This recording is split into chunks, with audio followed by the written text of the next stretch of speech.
Alright, welcome back to PTS Retro Tech. Hope we're all doing well. So you joined me with the iPhone 2G, and it has been quite a while since I last kind of done a video on it. I've done a couple of shorts here and there, so I thought today I'll get it out and we'll see how it holds up in 2022. Let's actually get into it. So the iPhone 2G originally came out in June 29th, 2007, which makes it 14 years old. Taking a look at the design, I do really like the iPhone 2G design. It's got a really nice effect. I like how you've got the border around the screen. Now the iPhone 2G has a 3.5 inch display, and it is quite outdated now, to be honest, as modern iPhones are quite wide and have bigger screens. You've got the home button there as well, which you don't really see on many new iPhones now. It's all mainly touchscreen, but I do really like this feature as well. And the way that the speaker ports are designed as well along here are really quite nice as well. It's more like of a retro kind of design now, and it still looks fantastic, and I just like the way it's kind of all designed. Even the charging port as well, you don't really see on many new iPhones now, but it's nice to actually see that feature as well. Even the side of the iPhone 2G, as you can see, it's quite thick, and I do actually prefer it quite thick, to be honest. It's got a really nice feel to it. Even the way you've got the volume buttons and your side silent button as well is quite nice as well, the design as well. And you don't really see this effect much as well. It's quite different on the modern iPhones, so it's a really nice effect as well. I've always been a fan as well of the back of the iPhone 2G. I just think it looks fantastic. Unfortunately, mine does have some wear and tear, but it is what it is. But it's just a fantastic design. So the iPhone 2G has a 2 megapixel camera, and as you can see, the lens is quite small.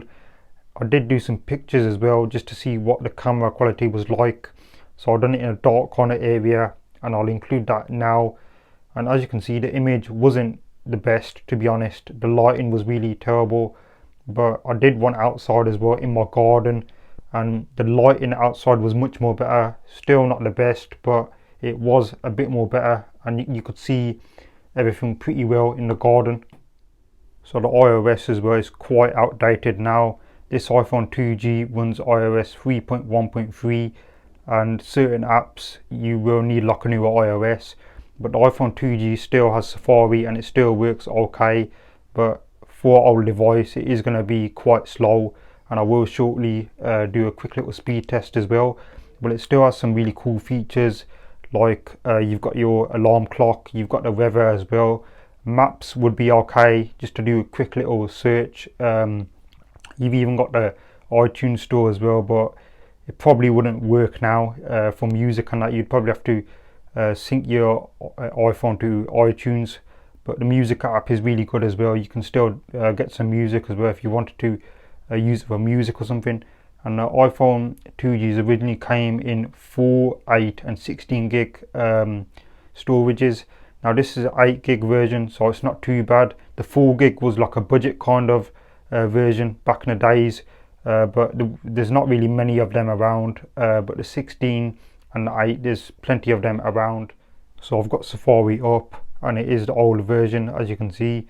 Hopefully it does work fine. So I'm just going to be doing a quick little speed test, and just to see how it performs.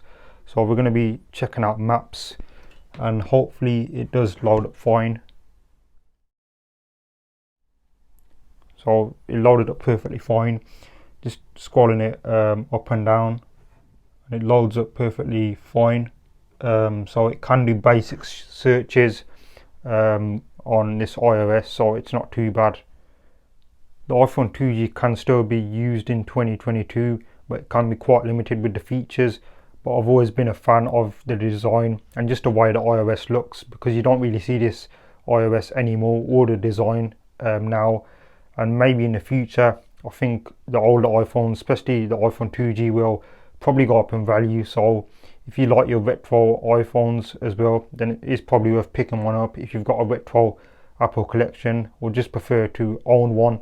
I think they're really great devices for music. As I said, Safari is quite limited, but you can still use it, and you've obviously got your basic features like alarm clock and that, and even the camera as well is okay for what it is, but it can be quite outdated again, as I said. Hope you enjoyed the review on the iPhone 2G. If you did, please do give it a thumbs up, and please do subscribe to PTS Retro Tech, and I'll stick my Twitter on the screen as well in case you want to check out some of the latest retro things that I have. But until next time, I'll catch you guys in the next one. Thanks for watching.